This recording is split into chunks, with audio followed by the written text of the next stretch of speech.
بسم اللہ الرحمن الرحیم۔ السلام علیکم ورحمۃ اللہ وبرکاتہ۔ ایک دوست نے سوال کیا کہ آج کے اسلام پسند حضرات جہیز کی لعنت ہونے پر اتنا لیکچر دیتے ہیں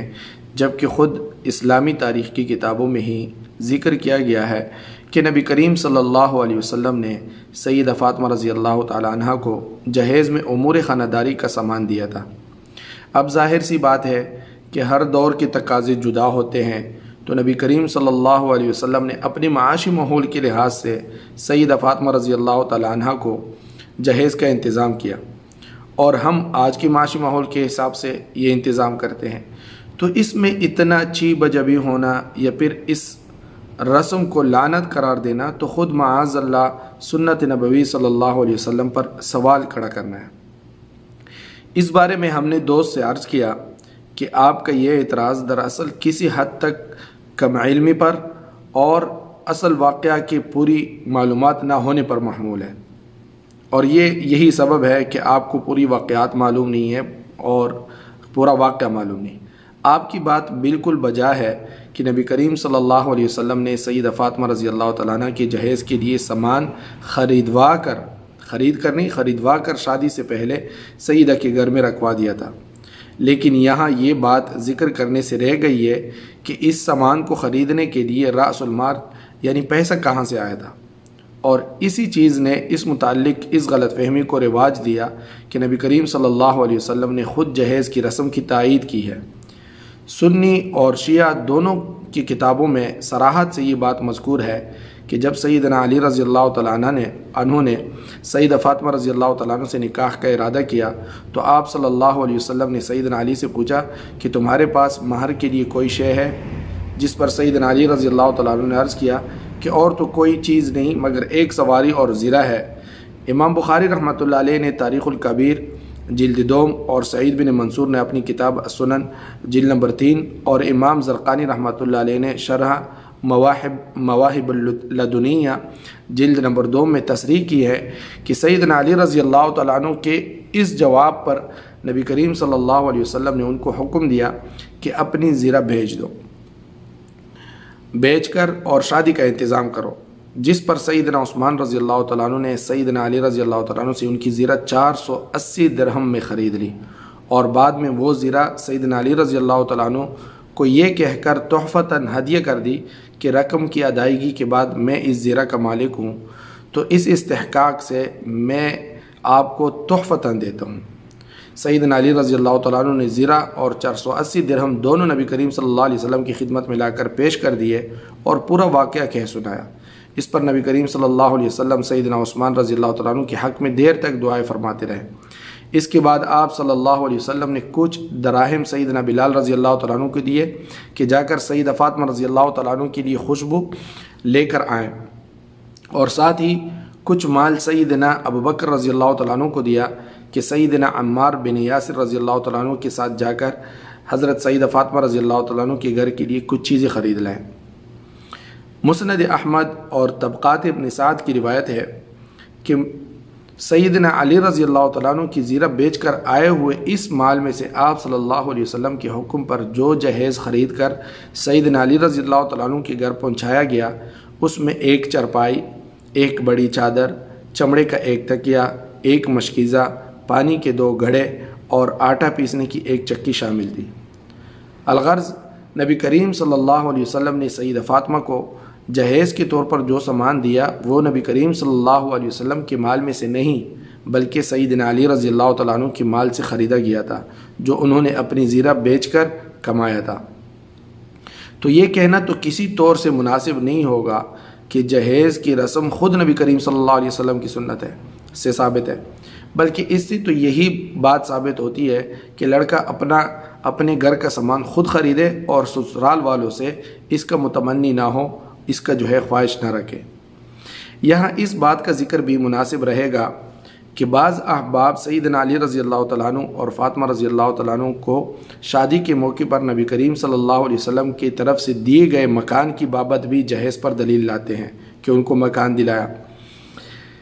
کہ اگر آج ہم اپنی بیٹی اور داماد کو جہیز کے نام سے گاڑی یا مکان دیتے ہیں تو یہ بھی سنت نبوی صلی اللہ علیہ وسلم سے ہی ثابت ہے۔ یہ بات درست ہے کہ طبقات ابن سعد جلد نمبر 8 اور الاصابہ جلد نمبر 4 سیدہ فاطمہ رضی اللہ تعالیٰ عنہ کی ذکر کرتے ہوئے تصریح کی ہے کہ نبی کریم صلی اللہ علیہ وسلم نے سید حارثہ رضی اللہ تعالیٰ عنہ، حارثہ بن نعمان رضی اللہ تعالیٰ عنہ کا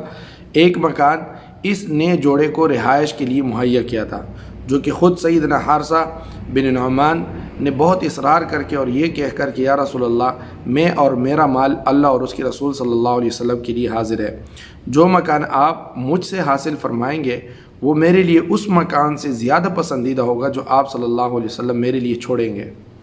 نبی کریم صلی اللہ علیہ وسلم کو وہ مکان دیا۔ آپ صلی اللہ علیہ وسلم نے وہ مکان قبول کرتے ہوئے سیدنا نعمان بن حارثہ رضی اللہ تعالیٰ عنہ کے لیے دعائے خیر کی اور فرمایا بارک اللہ علیک، یا یہ فرمایا بارک اللہ فیک کے الفاظ ادا فرمائے۔ اس کے بعد ابن ماجہ کتاب النکاح کی روایت میں آتا ہے کہ آپ صلی اللہ علیہ وسلم نے سیدہ عائشہ اور سیدہ ام سلمہ رضی اللہ تعالیٰ عنہ کو حکم دیا کہ اس مکان کو فاطمہ رضی اللہ تعالیٰ عنہ کی رخصتی کے لیے تیار کرو۔ سیدہ عائشہ رضی اللہ تعالیٰ عنہ فرماتی ہے کہ نبی کریم صلی اللہ علیہ وسلم کے فرمان کے مطابق ہم نے اس کام کی تیاری شروع کی اور وادی بطحا سے اچھی قسم کی مٹی منگوا کر اس مکان کو لیپا اور صفائی کی۔ پھر ہم نے اپنے ہاتھوں سے کھجور کی چھال درست کر کے 2 گدے تیار کیے اور کھجور اور کشمش سے خوراک تیار کی اور پینے کے لیے پانی، میٹھا پانی، شیریں پانی مہیا کیا۔ پھر اس مکان کے ایک کونے میں ایک لکڑی گاڑ دی تاکہ اس پر کپڑے اور مشکیزہ لٹکایا جا سکے، اور فاطمہ رضی اللہ تعالیٰ عنہ کی شادی سے بہتر ہم نے کوئی شادی نہیں دیکھی۔ اس واقعہ سے مروجہ جو جہیز پر دلالت کرنے والے دوست ہیں، حضرات ہیں، اس واقعاتی پس منظر کو نظر انداز کر دیتے ہیں جس کے پیش منظر میں یہ وقوع ہوا تھا، جبکہ اصل قضیہ کچھ یوں ہے کہ طبقات ابن سعد میں مذکور ہے کہ جناب ابو طالب نہایت مفلوق الحال اور ساتھ ہی کثیر العیال شخص تھے۔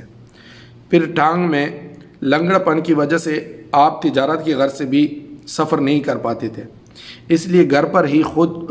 خوشبو وغیرہ بنا کر محدود آمدنی میں گزارا کیا کرتے تھے۔ ان حالات میں ایام جاہلیت میں مکہ میں قحط پڑ گیا تو اپنے غریب چچا کے بوجھ میں کمی کرنے کی غرض سے نبی کریم صلی اللہ علیہ وسلم نے سیدنا عباس رضی اللہ تعالیٰ عنہ کو مشورہ دیا کہ طالب اور عقیل تو بڑے ہیں، تاہم جعفر اور علی ابھی بچے ہیں، چھوٹے ہیں اور اپنا خرچہ خود نہیں اٹھا سکتے، تو آپ جعفر کی کفالت اپنے ذمے لیں اور میں علی رضی اللہ تعالیٰ عنہ کو اپنے زیر کفالت لے لیتا ہوں۔ اور یوں بچپن سے ہی سیدنا علی رضی اللہ تعالیٰ عنہ کی کفالت میں رہنے لگے، آپ صلی اللہ علیہ وسلم کی کفالت میں رہنے لگے، یہاں تک کہ آپ کی شادی کے قابل ہو گئے۔ تو ایسے میں نبی کریم صلی اللہ علیہ وسلم کی طرف سے صرف ان کی بیٹی کی شادی نہ تھی بلکہ ان کے زیر کفالت 2 اشخاص کی شادی تھی۔ گویا آپ صلی اللہ علیہ وسلم نے نہ صرف لڑکی کی باپ کی بھی ذمہ داری نبھائی بلکہ لڑکے کے باپ کا کردار ادا کرتے ہوئے لڑکی کی طرف سے بھی شادی کے سلسلے میں کافی حد تک مالی کفالت کی۔ چونکہ سیدنا علی رضی اللہ تعالیٰ عنہ بچپن سے نبی کریم صلی اللہ علیہ وسلم کی زیر کفالت رہے ہیں اور ان کا تعلق چچازاد بھائیوں سے زیادہ باپ بیٹے والا بن گیا تھا، تو ایسے میں نبی کریم صلی اللہ علیہ وسلم نے سیدنا علی رضی اللہ تعالیٰ عنہ کے لیے جو گھر مہیا کیا وہ کسی صورت مروجہ طریقے پر دلالت نہیں کر سکتا۔ جہاں سسر صاحب اپنی ناک اونچی کرنے کو داماد کو بڑی گاڑی اور گھر یا پلاٹ جہیز میں دیتے ہیں، تو اس واقعہ سے بھی جہیز پر استدلال کرنا، دلیل لینا غیر درست ہے، بالکل درست نہیں۔ مختصر یہ کہ سیدہ فاطمہ رضی اللہ تعالیٰ عنہ وہ علی رضی اللہ تعالیٰ عنہ کی شادی سے مروج جہیز کی رسم پر استدلال کرنا سخت لغو بات ہے۔ یہاں یہ بات یاد رہے کہ ہم جہیز کو مطلقاً حرام نہیں کہہ رہے، تاہم اس کا معاملہ معاشرت اور عادات کی اس قبیل سے ہے جو اصلاً تو مباح ہوتی ہے۔ آپ کسی کو دیں لیکن شرط نہ لگائیں، مانگے نہیں، لیکن اس کی غلط استعمال کے سدباب کے ذریعے کے طور پر فقہا اس کی کراہت یا حرمت کا فتویٰ دیتے ہیں۔ جہاں معصوم لڑکیاں اس جہیز کی دوڑ کے سبب یا تو کنواری بیٹی رہ جاتی ہے یا پھر ان کے ماں باپ ان کی شادیاں کر کے بال مقروض ہو جاتے ہیں۔ اللہ تعالی ہمیں سمجھنے کی توفیق نصیب فرمائے اور جہیز کی اس لعنت کو جس کو ہم نے فرض سمجھا ہے اس سے ہمیں چھٹکارا نصیب فرمائے۔ والسلام علیکم ورحمۃ اللہ وبرکاتہ۔ دوستو، صادق ٹی وی کو سبسکرائب کرنا مت بھولیے، ویڈیو کو لائک کریں، شیئر کریں اور کمنٹ سیکشن میں اپنے رائے کا اظہار ضرور کریں۔